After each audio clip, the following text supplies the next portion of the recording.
Hello everyone, आज की video में हम देखने वाले हैं किस तरह से हम टेलविंड सीएसएस का सेटअप करते हैं अपने प्रोजेक्ट में। टेलविंड सीएसएस एक सीएसएस की फ्रेमवर्क है जिसका यूज करके हम सीएसएस की क्लासेस को डायरेक्टली यूज कर सकते हैं अपने HTML के कोड में, जबकि हमें CSS की प्रॉपर्टीज को लिखने की जरूरत नहीं होती है। डायरेक्टली हम CSS के कोड को नहीं लिख रहे होते हैं, हम सिर्फ क्लासेस को इंपोर्ट कर रहे होते हैं। सो स्टार्ट करते हैं इसके सेटअप को। हमें सिंपली tailwindcss.com पे आ जाना है एंड यहाँ पे गेट स्टार्टेड पे क्लिक कर देना है। यहाँ पे आपको इंस्टॉलेशन गाइड मिलने वाली है। यहाँ पे बेसिकली 4 तरीके दिए गए हैं। आप टेलविंड CLI का यूज कर सकते हो, as a post CSS use कर सकते हो।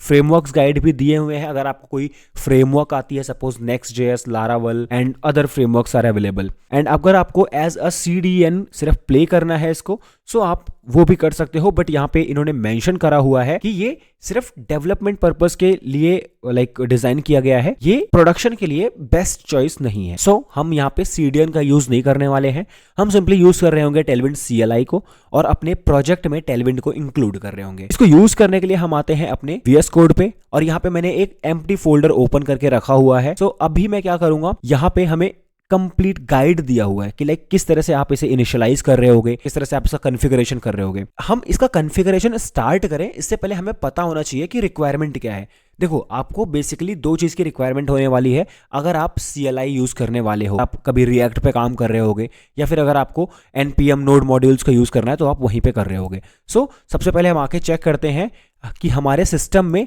Node.js इंस्टॉल है या नहीं। हमने कमांड प्रॉम्प्ट ओपन किया यहाँ पे और कमांड प्रॉम्प्ट में आके हमें टाइप करना है node:\version और यहाँ पे हमें नोड का वर्जन अगर मिल रहा है तो ठीक है, अदरवाइज हमें नोड को इंस्टॉल करना पड़ेगा। नोड को इंस्टॉल करने के लिए आप सिंपली आ सकते हो और यहाँ पे Node.js टाइप करोगे, आपको Node.js की एक वेबसाइट मिल जाएगी। यहाँ से आप लॉन्ग टर्म सपोर्ट डाउनलोड कर सकते हो विंडोज, मैक या फिर लिनक्स के लिए। हमारे पास Node.js ऑलरेडी इंस्टॉल्ड है, तो अगर आपको Node.js इंस्टॉल करना है तो मैंने ऑलरेडी वीडियो बना रखी है, आप उसको देख सकते हो। अभी हम आ जाते हैं अपने कॉन्फ़िगरेशन पे, हम किस तरह से टेलविंड को इंपोर्ट कर रहे होंगे। हमने यहाँ पे एक एम्प्टी फोल्डर बना रखा है अपने विजुअल स्टूडियो कोड में। यहाँ पे हम एक फाइल क्रिएट करते हैं index.html। देखो, index.html में मैंने एक्सक्लेमेशन को रन किया और यहाँ पे बेसिक कोड क्रिएट हो गया है। अभी देखो, यहाँ पे इन्होंने गाइड दे रखी है कि आपको अपने प्रोजेक्ट में टेलविंड को इंस्टॉल करना पड़ेगा। सो हम सबसे पहले इस कमांड को रन करेंगे टेलविंड को रन इंस्टॉल करने के लिए। टर्मिनल पे आना है, आपको एक नया टर्मिनल क्रिएट करना है। यहाँ पे मैंने इसको पेस्ट कर दिया एंड एंटर आप प्रेस करते ही ये टेलविंड के इंस्टॉलेशन को स्टार्ट कर देगा। आगे की कमांड्स हम देखते हैं। हमारे पास है npx tailwind init। देखिए, बेसिकली इसका मतलब क्या होता है, ये टेलविंड को इनिशियलाइज कर रहा होगा आपके प्रोजेक्ट में। npx टेलविंड CSS, आपको ध्यान रखना है यहाँ पे टेलविंड CSS को लिखना है डायरेक्टली, आप टेलविंड नहीं लिख सकते हो, और इनिट कर देना है। एंटर मारने के बाद आप यहाँ पे देख सकते हो इसने एक tailwind config.js को ओपन कर दिया है, एक फाइल क्रिएट कर दी है। ठीक है, अब आते हैं अपने अगले जो नेक्स्ट स्टेप है। देखो, कॉन्फ़िगरेशन में आपको कुछ चीज़ों का ध्यान रखना है। यहाँ पे आपके पास एक सोर्स फोल्डर होने वाला है। हम यहाँ पे क्रिएट कर लेते हैं एक सोर्स फोल्डर। सोर्स फोल्डर के अंदर में आपके पास HTML फाइल्स, आपकी जितनी भी ये फाइलें होने वाली हैं वो सारी यहाँ पे अवेलेबल रहेंगी। सो उसको हम अभी थोड़ा आगे देखते हैं। अब यहाँ पे हमें देखने को मिलता है कि सोर्स फोल्डर में हमारे पास एक input.css होगा। तो मैं यहाँ पे सोर्स फोल्डर में आता हूँ और क्लिक करूँगा फोल्डर पे और न्यू फाइल को क्रिएट करूँगा input.css। यहाँ पे डायरेक्टली input.css क्रिएट कर लिया और यहाँ पे इन्होंने बोला है कि आपको टेलविंड के बेस को, कंपोनेंट को और यूटिलिटीज को आपको इंपोर्ट कर लेना है, टेलविंड से उसको मांग लेना है बेसिकली। सो इस कोड को हम कर रहे हैं कॉपी और यहाँ पे आके हम उस कोड को कर दे रहे हैं पेस्ट। सो ये काम तो हमारा हो गया। अब बढ़ते हैं अपने नेक्स्ट स्टेप पे। इन्होंने बोला है कि हमारे पास एक इनपुट की फाइल तो है, बट आप जब भी टेलविंड की क्लास को इंपोर्ट कर रहे होते हैं, आप उसे अपने HTML के कोड में यूज कर रहे होते हो, तो टेलविंड क्या करता है, एक आउटपुट फाइल में डायरेक्टली उस कोड की प्रॉपर्टीज को लिख रहा होता है। अगर आपने फ्लेक्स यूज करा हुआ है तो वो फ्लेक्स की प्रॉपर्टीज को वहां पे लिख रहा होगा। इसे कॉपी कर लेते हैं और अपने टर्मिनल में आके इसे हम पेस्ट कर देते हैं। यहाँ पे आपको देखने को मिलेगा कि इसने एक आउटपुट डॉट CSS को क्रिएट कर दिया है और आपका टर्मिनल क्लोज नहीं हुआ है। देखो आपके टर्मिनल में इसने रन करते टाइम एक वॉच का फ्लैग लगाया हुआ है, यानी कि आपको बार बार रिफ्रेश करने की जरूरत नहीं है।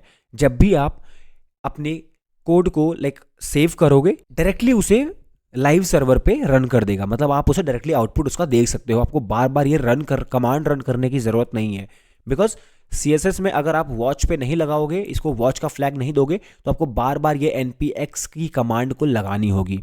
एक बेसिक सा h1 टैग लगाते हैं और यहाँ पे लिखते हैं हेलो JS एंड एक h2 का टैग लगाएंगे, सॉरी पैराग्राफ का टैग लगाते हैं और लिखते हैं वेलकम टू और यूट्यूब। अभी मैं इसको ओपन करता हूं लाइव सर्वर से, ठीक है।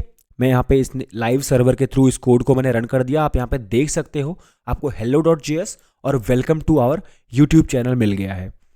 अभी हमने यहाँ पे कोई भी क्लास नहीं लगाई है, बट अभी मुझे क्या चाहिए, यहाँ पे डार्क मोड चाहिए। क्लास लगाऊंगा और क्लास में मैं एक कलर दे दूंगा, बैकग्राउंड कलर। तो मुझे BG कैसा चाहिए, अभी आपको दिख रहा होगा कि मुझे यहाँ पे सजेशंस मिल रहे हैं, बट क्या पता आपको सजेशंस ना मिल रहे हो। सो सबसे पहले मैं आपको बताता हूं कि वो मुझे सजेशंस कैसा मिल रहा है। टेलविंड की एक एक्सटेंशन आती है, यहाँ पे टेलविंड CSS इंटेलिसेंस आपको इंस्टॉल करना है। इसके इंस्टॉलेशन के बाद आपको सजेशंस आना स्टार्ट हो जाएंगे। अब हम बात करते हैं कि हमारे कोड में हमने क्लास तो लगा दी, बट हमारा बैकग्राउंड चेंज नहीं हुआ। Why? So this is because हमने आउटपुट की फाइल को अपने index.html में इंपोर्ट ही नहीं करा है। यहां पे हमें पुराना मेथड ही फॉलो करना होता है, हमें एक एक्सटर्नल CSS को लिंक करना होता है। तो यहां पे मैं एक CSS पे क्लिक करता हूं। output.css अभी किस फोल्डर में मौजूद है, हमारे src फोल्डर में। src फोल्डर के अंदर में output.css और हमने यहाँ पे इसको ऐड कर दिया। हाँ जी, तो हमने यहाँ पे एक बहुत ही इंपॉर्टेंट स्टेप मिस कर दिया है। आपने यहाँ पे देखा, हमने इंस्टॉल करा, हमने यहाँ पे इन क्लासेस को इंपोर्ट कर लिया, बट हमने यहाँ पे अपने module.export के अंदर चेंजेस करना भूल गए हम, ठीक है। तो आपको tailwind config.js पे आना है एंड यहाँ पे आपको दे देना है कि कौन कौन सी फाइल में ये चीज़ें अप्लाई होने वाली हैं। तो आपको इस कंटेंट की लाइन को कॉपी करना है बेसिकली, एंड यहाँ पे आकर के इसको पेस्ट कर देना है। अभी देखो इसका मतलब क्या है कि आपके कंटेंट जो हैं वो कहाँ पे अवेलेबल हैं, आपके सोर्स डायरेक्टरी में किसी भी फोल्डर में HTML और JS की फाइल होगी, आप उसको अप्लाई करते चलो, ठीक है। सो अभी यहाँ पे आप देख सकते हो कि इसने अप्लाई कर दिया कौन सा कोड, हमारा BG स्लेट को इसने अप्लाई कर दिया है, ठीक है। चलिए अब हम बात करने वाले हैं किस तरह से ये क्लास ने वर्क किया, ठीक है। हमने यहाँ पे क्लास दिया BG स्लेट और हमने यहाँ पे output.css को ऐड कर दिया है। सो यहाँ पे काम ये हुआ है, input.css ने जाके output.css को बोला कि इस क्लास का यूज हुआ है, BG स्लेट का यूज हुआ है, तो ये उसको डायरेक्टली इंपोर्ट कर लेगा। बट चलिए अब हम बेसिक सा एक स्ट्रक्चर बनाते हैं टेलविंड CSS का यूज करते हुए। यहाँ पे मैं अपने h1 टैग पे आता हूँ और मैं इसको बोलता हूँ कि भाई तुम्हारे अंदर जो क्लास लगने वाली है वो तुम्हारा फॉन्ट जो है ना काफ़ी गलत दिख रहा है मुझे, बेसिक सा फॉन्ट दिख रहा है। तो पहले तो तुम अपना टेक्स्ट चेंज कर लो, तुम अपना टेक्स्ट कर लो 3XL, ठीक है। यहाँ पे टेक्स्ट हमने करा 3XL, हमने वेबसाइट को सेव करा। अब आप यहाँ पे देख सकते हो इसने 3XL लगा दिया है। बट मैं अपने इस पूरे कंटेंट को एक डिव से रैप करना चाहता हूँ, ठीक है। मैंने डिव से रैप कर दिया। अब इस डिव को मैं एक क्लास दे देता हूँ। क्लास की प्रॉपर्टीज हम धीरे धीरे समझते जाएंगे कैसे हो रही है। अभी मैं लगाता हूँ बैकग्राउंड मुझे वाइट चाहिए आपका, ठीक है। तो अभी आप यहाँ पे देखोगे कि इसने इस कंप्लीट स्ट्रक्चर का बैकग्राउंड वाइट कर दिया। अपने इस डिव में पैडिंग लगाते हैं भाई 4 का, ठीक है। हमने पैडिंग 4 का लगा दिया। अब आप देखो इसने पैडिंग को अंदर से तो 4 लगा दिया, बट हमें कॉर्नर से थोड़ा मार्जिन भी चाहिए। मार्जिन 4 लगाता हूं मैं। अभी आप सोच रहे होगे कि ये पैडिंग 4 और मार्जिन 4 है क्या चीज, इसका अंदर की जो प्रॉपर्टीज है उसमें क्या पिक्सल्स कितना चल रहे हैं, REM कितना चल रहा है। हम इस पे सिंपली होवर करेंगे तो आपको यहाँ पे दिख सकता है कि इसने पैडिंग 4 P4 को 1 REM रखा हुआ है, यानी कि 16 पिक्सल्स। आप इस पे होवर करोगे आपको पता लग जाएगा। अब देखो अगर मुझे चाहिए कि भाई इसने P8 को 32 पिक्सल कर दिया, मैंने P7 कर दिया, तो भाई इसने क्या करा, इसने कोड में थोड़े चेंजेस करे और इसने 28 पिक्सल कर दिया। बट मुझे क्या चाहिए, मुझे 28 और 32 के बीच में कुछ चाहिए, लाइक मुझे चाहिए 30 पिक्सल। तो मैं क्या करूंगा, यहाँ पे स्क्वायर ब्रैकेट्स का यूज करना है और मैं यहाँ पे लिखूंगा 13 पिक्सल। अभी ये मेरा कोड बिल्कुल सही काम कर रहा है, ठीक है। अब इसने क्या करा, पैडिंग को 13 पिक्सल लगा दिया। सो ये तो रही बेसिक हमारी पैडिंग की बात। अब हम आते हैं अपने पेज पे। यहाँ पे आप देख रहे होगे इसने फुल विड्थ को यूज करा है, ठीक है। अब मैं करता हूं भाई इसकी विड्थ को, विड्थ के लिए आप W यूज करने वाले हो, मैं फुल कर देता हूं इसको। इसने कोई चेंज नहीं आएगा, ठीक है, कोई दिक्कत नहीं है। हम अब यहाँ पे यूज करेंगे अपने बॉडी में फ्लेक्स को। देखो फ्लेक्स हमने यूज तो कर लिया, बट अभी आपको फ्लेक्स की प्रॉपर्टीज के बारे में आइडिया नहीं है, ठीक है। यहाँ से मैं विड्थ फुल को हटा देता हूँ बिकॉज मुझे अभी फुल की कोई ज़रूरत नहीं है। अभी आप देख सकते हो इसने चेंज कर दिया फटाक से, फ्लेक्स को यूज करते ही इसने चेंज कर दिया। इसने विड्थ को यहाँ से कट करके यहाँ तक लेके आ गया, बिकॉज फ्लेक्स का जब हम यूज कर रहे होते हैं तो उसकी एक डायरेक्शन होती है, बाय डिफॉल्ट रो में होती है, हमें कॉलम में करना होता है। अब मैंने फ्लेक्स को कॉल में करा, just a second, I think just a minute, okay okay okay, I got it, I got it. Flex को हमने क्लास में लगाया हुआ है, लाइक बॉडी में लगाया हुआ है फ्लेक्स की क्लास को। सो इसका इस पर कोई असर नहीं पड़ रहा है। अगर मैं यहाँ पे एक नया डिव लगाता हूँ, मुझे आपको ये समझाने के लिए एक नया डिव लगाना होगा। यहाँ पे मैं सिंपली एक हेलो लिख रहा हूँ, ठीक है। अब देखो बाय डिफॉल्ट ये रो में होता है, सो आपको फ्लेक्स रो लगाने की ज़रूरत नहीं थी यहाँ पे। बट हम यहाँ अगर फ्लेक्स कॉल लगाते हैं, कॉलम लगाते हैं, तो आप देख सकते हो इसने अपने एक हॉरिजेंटली तो कंप्लीट विड्थ ले ली है, बट वर्टिकली इसने अपने नेक्स्ट एलिमेंट को उसके नीचे भेज दिया, यानी नेक्स्ट कॉलम में भेज दिया है, ठीक है। सो अभी हमें इसकी भी ज़रूरत नहीं है, हमें इस डिव की भी ज़रूरत नहीं है। हम बेसिक से अपने इस कोड पे स्ट्रिक्ट रहते हैं। अब आते हैं हम फ्लेक्स की कुछ प्रॉपर्टीज़ और लगाते हैं। यहाँ पे हमें सेंटर में लेके आना। देखो इसको क्या करना है, पहले तो हमें इसे सेंटर करना है और वर्टिकली सेंटर और हॉरिजॉन्टली सेंटर दोनों तरफ इसका यूज़ करना है हमें, ठीक है। मतलब हमें इसको कुछ यहाँ पे चाहिए बीचों बीच में। सो हम क्या करते हैं, पहले हम यहाँ पे जस्टिफाई कर देते हैं इसको। जस्टिफाई कंटेंट हमें चाहिए सेंटर पे। अब देखो आपको अगर CSS की जस्टिफाई क्लास आती होगी तो आपको समझ आ जाएगा। हॉरिजॉन्टली सेंटर तो कर दिया बट वर्टिकली सेंटर नहीं करा हुआ है, तो वर्टिकली सेंटर कराने के लिए हम कुछ क्लासेस को और ऐड करने वाले हैं, ठीक है। देखो क्लास तो होती है अपने पास आइटम सेंटर, कर देंगे इसको हम आइटम सेंटर होता है। बट अभी क्या ये आइटम सेंटर हो गया होगा लाइक वर्टिकली? नहीं, बिकॉज हम आके देखते हैं अगेन इसने अभी वर्टिकली सेंटर नहीं करा है। यहाँ पे हमें इसकी हाइट को बढ़ानी है, बिकॉज विड्थ तो फुल है बट जो इसकी हाइट है वो सिर्फ लाइक कंटेंट जितनी है, जितना कंटेंट है उतनी हाइट है। हम क्या करते हैं, हाइट को कर देते हैं स्क्रीन के बराबर, कि भाई जितनी स्क्रीन है उतनी हाइट आप ले लो। अब देखो इसने उतनी हाइट ली, तुरंत की तुरंत सेंटर ला दिया, हो गया ना। सो अगर कभी इंटरव्यू में आपसे पूछा जाता है कि किस तरह से आप एक डिव को वर्टिकली हॉरिजॉन्टली सेंटर करते हो, आपको सिर्फ दो प्रॉपर्टीज का यूज रखना है। आपको फ्लेक्स यूज करना है, CSS फ्लेक्स, और उसके अंदर आपको लगाना है जस्टिफाई कंटेंट सेंटर और अलाइन आइटम सेंटर। बट ध्यान रहे वो क्लास जो लगा रहे हो आप उसको आप पेरेंट लाइक टैग में लगाओगे। यहाँ पे आप देख सकते हो मैंने इस hello.js और welcome to our YouTube channel इन दोनों को सेंटर में करा हुआ है, बट प्रॉपर्टी मैंने लगाई है पेरेंट में, ठीक है। सेम प्रॉपर्टी अगर मैं फ्लेक्स में लगाता हूँ, चलो ठीक है, अभी मैं लगाता हूँ इन चीज़ों को अपने बॉडी में, लाइक जो हमारे पास क्लास है ये डिव है, ठीक है। अब देखो इसने क्या करा, इसने उस प्रॉपर एलिमेंट के अंदर में जितने कंटेंट थे उनको इसने हॉरिजॉन्टली और वर्टिकली सेंटर कर दिया है। अब यहाँ पे जो हम बात कर रहे थे फ्लेक्स की डायरेक्शन की, अब आपको समझ में आ जाएगा। hello.js के बगल में इसने लगा दिया है वेलकम टू आवर चैनल, ठीक है। अब मैं यहाँ पे लगाता हूँ फ्लेक्स और कॉलम कर दूंगा इसको, ठीक है। अब देखो आप इसने ऊपर नीचे कर दिया इसको, बट यहाँ पे आपको समझने वाली बात यही आती है हमारे पास अगेन कि जो हम प्रॉपर्टीज लगा रहे होंगे हम पेरेंट में लगा रहे होंगे इनको हॉरिजॉन्टली और वर्टिकली सेंटर करने के लिए, ठीक है। चलिए अगेन हम इन प्रॉपर्टीज को यहाँ से करते हैं कट, लगाते हैं इसको अपने बॉडी में और यहाँ से हम फ्लेक्स कोल को हटा देंगे, ठीक है। ऑल राइट, अब हमें इस पे कुछ और चीज़ें ऐड करनी है, थोड़ा और डिज़ाइन करने का ट्राई करते हैं। यहाँ पे मैं करता हूँ सबसे पहले तो इसकी बॉर्डर को चेंज। अब देखो बात आती है कि अगर आपको ये नहीं पता है कि मुझे ये क्लासेस कैसे इंपोर्ट करनी है, लाइक मुझे क्लास का नाम नहीं याद है, आपको सिंपली डॉक्यूमेंटेशन में आना है। आप डायरेक्टली यहाँ पे क्विक सर्च में सर्च कर सकते हो। अब मुझे सर्च करना है बॉर्डर। भाई देखो मैंने बॉर्डर सर्च कर दिया, इसने दे दिया भाई बॉर्डर 8 ये सब, ठीक है। बट मुझे जानना है कि मैं बॉर्डर को राउंड कैसे करूँगा। अब मुझे तो राउंड की कोई क्लास मिल नहीं रही है। मैं आऊँगा यहाँ पे और मैं सर्च करूँगा राउंड, ठीक है।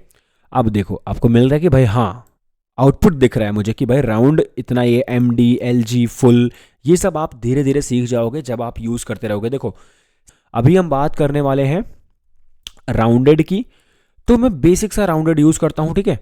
अब आप आउटपुट में आके देखोगे यहाँ पे आपको मिलने वाला है कि इसने थोड़ा सा कॉर्नर्स को राउंड कर दिया है। आप यहाँ पे देख सकते हो इसने कॉर्नर्स को राउंड कर दिया है, ठीक है। सो अभी हम बात करते हैं राउंडेड। यहाँ पे मैं लगाने वाला हूँ LG का। अब राउंड मैंने और बढ़ा दिया। अब आप यहाँ पे देख सकते हो इसने राउंड की जो लाइक जो राउंडनेस है, रेडियस है, उसको और बढ़ा दिया। अब मैं करता हूँ भाई फुल, कि मुझे एक बार फुल करके दिखाओ ताकि ऑडियंस को समझ आए कि भाई कैसा चल रहा है। देखो इसने फुल कर दिया। ऑल राइट, अभी हम करते हैं इसको अगेन, हम करेंगे LG पे। और अब बारी आती है यहाँ पे इस टेक्स्ट को थोड़ा और मॉडिफाई करो। भाई ये 3XL तो सही है, 3XL वैसे अच्छा नहीं लग रहा, 2XL ही अच्छा लगेगा। बट मुझे फॉन्ट चाहिए बोल्ड, फॉन्ट चाहिए बोल्ड, ठीक है। मैंने फॉन्ट लगाया बोल्ड। अब आप यहाँ पे रिफ्रेश करोगे, देखोगे भाई इसने फॉन्ट को बोल्ड कर दिया है। Welcome to our YouTube channel को हटा करके, या फिर मैं यहाँ पे एक और ऐड करता हूँ। अब यहाँ पे मैंने लगा दिया don't forget to subscribe our channel, ठीक है। इसने इसको लिख तो दिया, बट थोड़ा मुझे ऐसा चाहिए कि यार इसकी जो विड्थ है ना ये भगती हुई जा रही है, मतलब इसकी विड्थ मुझे पसंद नहीं आ रही है। सो अभी हम क्या करते हैं, इस कंप्लीट डिव की जो विड्थ है उसको रखते हैं 1/2 की। अब देखो आपको 1/2 समझ नहीं आ रहा होगा कि भाई ये 1/2 क्या हो गया। तो इसने स्क्रीन को 2 पार्ट में डिवाइड करके उसकी हाफ को रख लिया है अपनी विड्थ में, ठीक है। अगर मैं अब इसको कम करना चाहूँ, इंस्पेक्ट पे चलूँगा और अब यहाँ पे आप देख सकते हो ये उसके रिस्पेक्ट में कम करता जाएगा अपनी विड्थ को, ठीक है। सो टेलविंड का यूज़ करके आप डायरेक्टली रिस्पॉन्सिव वेबसाइट्स को बना सकते हो, ठीक है। तो आई थिंक आपको थोड़ा आइडिया लग रहा होगा कि टेलविंड को यूज़ कैसे करना है। अब मैं यहाँ पे एक बटन बनाता हूँ और बटन में लगाऊंगा, बटन में लगाता हूँ क्लिक मी, सिंपली नथिंग फैंसी। क्लास लगाते हैं। अब देखो क्लास में लगाऊंगा इसका बैकग्राउंड मुझे चाहिए ब्लू, ब्लू का मैं शेड यूज़ करूँगा 500। आप यहाँ पे देख सकते हो इसने क्लिक मी को 500 दे दिया है। मैं यहाँ पे पैडिंग 4, मार्जिन 4, ठीक है। इसने 16 पिक्सल का मार्जिन वगैरह दे दिया, बट मुझे मार्जिन की आई थिंक रिक्वायरमेंट नहीं है। बट मुझे मार्जिन टॉप चाहिए, पैडिंग 2 ही रखते हैं, मार्जिन टॉप चाहिए होगा बिकॉज टॉप से थोड़ा ये लाइक चिपका हुआ है, तो MT लगाएंगे यानी मार्जिन टॉप। मार्जिन टॉप में लगाता हूँ 4। अब देखो इसने क्या करा, मार्जिन टॉप को 4 लगा दिया। और बटन में भी मुझे चाहिए राउंडेड, ठीक है। राउंडेड में मैं LG करूँगा और इसने देखा, आपने देखा यहाँ पे इसने राउंड LG कर दिया। बट मुझे इसकी विड्थ थोड़ी और चाहिए। देखो विड्थ क्या करता हूँ मैं, बेसिकली विड्थ को मैं कस्टम दूंगा, ठीक है, कि मुझे भाई 200 पिक्सल चाहिए विड्थ इसकी, ठीक है। अब आप यहाँ पे देख सकते हो इसने 200 पिक्सल इसकी विड्थ रख दी है, जो कि मैं 100 कर सकता हूँ बिकॉज 200 बहुत ज़्यादा लग रहा है मुझे, ठीक है। अभी आप देख सकते हो अब मैं इसके टेक्स्ट को वाइट चाहिए बिकॉज बटन ब्लू है, तो टेक्स्ट मुझे वाइट चाहिए। तो मैं आके क्लिक करूँगा टेक्स्ट और मुझे चाहिए वाइट। आप देख सकते हो इसने टेक्स्ट को वाइट कर दिया है। फॉन्ट थोड़ा बोल्ड चाहिए, सेमी बोल्ड कर लेते हैं। फॉन्ट को मैं कर दिया मैंने सेमी बोल्ड। अब आपको क्लिक में सेमी बोल्ड दिख रहा होगा। पॉइंटर चाहिए मुझे कर्सर, ठीक है, कर्सर मुझे चाहिए पॉइंटर यहाँ पे। सो अभी आप इसको रिफ्रेश करोगे और मैं इस चीज़ को हटाता हूँ, इंस्पेक्ट एलिमेंट को। आप देख रहे हो कर्सर इसने पॉइंटर कर दिया है। अब मुझे चाहिए ऑन होवर, ठीक है। अब मुझे होवर की प्रॉपर्टीज़ लगानी है। तो होवर पे करने के बाद मुझे क्या चाहिए, इसका जो बैकग्राउंड है वो थोड़ा सा लाइक ब्लू का शेड जो है वो थोड़ा चेंज होना चाहिए। थोड़ा डार्क कर देता हूँ मैं, ब्लू 800 कर देता हूँ। अब आप देखो यहाँ पे होवर करने पे इसने क्लिक मी पे इसने होवर पे इसकी जो कलर है उसमें चेंज कर रहा है, ठीक है। आपको बेसिकली थोड़ा आइडिया हो रहा होगा कि किस तरह से टेलविंड CSS वर्क कर रही है यहाँ पे। ऑल राइट, सो अब मैं आपको समझाता हूँ कि अगर आपको किसी डिफरेंट स्क्रीन्स पे वर्क करना है, ठीक है, सपोज आप काम कर रहे हो मोबाइल स्क्रीन पे, आपको चाहिए कि अब मेरी वेबसाइट रिस्पॉन्सिव होनी चाहिए, मोबाइल स्क्रीन पे इसका ये व्यू होना चाहिए। देखो, अगर मैं इसको इंस्पेक्ट में अगेन आकर के मैं यहाँ पे मोबाइल व्यू ओपन करूँगा और मैं इसको इतने पे लेके आ रहा हूँ, देख रहा हूँ मुझे hello.js थोड़ा बड़ा लग रहा है। हमें क्या करना है, हमें md की प्रॉपर्टी को लगाना है और md की प्रॉपर्टी में बताना है कि मीडियम के आगे आप इसको 2XL कर दो, बट नॉर्मली आप इसे XL पे रहने दो। अभी देखो हम आए अपने इस कोड पे, यहाँ पे हमें दिख रहा है कि भाई हमारा hello.js 2 पिक्सल पे है, 2XL पे है, लाइक एक्स्ट्रा लार्ज है। अब हमने जब छोटी स्क्रीन करी तो आपको दिख रहा होगा इसने इसे स्मॉल एक्सेल कर दिया, लाइक एक्सेल पे कर दिया, सिंपल एक्सेल पे कर दिया है। सो आई थिंक आपको समझ आ रहा होगा कि टेलविंड CSS में हम क्लासेस को यूज़ किस तरह से कर रहे होते हैं, किस तरह से हम उनका यूज़ करके अपनी लाइक वेब डिज़ाइनिंग को आगे बढ़ा रहे होंगे। आई थिंक आपको ये वीडियो अच्छा लगा होगा। अगर वीडियो अच्छा लगा है तो प्लीज़ चैनल को सब्सक्राइब कर दो और वीडियो को लाइक कर दो। यार देखो, आपके लाइक और सब्सक्राइब से ही हमारा मोटिवेशन बन रहा है वीडियो बनाने का। अभी हमने देख लिया किस तरह से हम टेलविंड CSS को सेटअप करते हैं, किस तरह से हम उनकी क्लासेस को यूज़ कर रहे होते हैं। इसके बारे में और डिटेल में जानेंगे अपने आने वाली वीडियोस में, ठीक है। सो मिलते हैं अपनी अगली वीडियो में, तब तक के लिए बाय बाय, टेक केयर और सीखते रहो।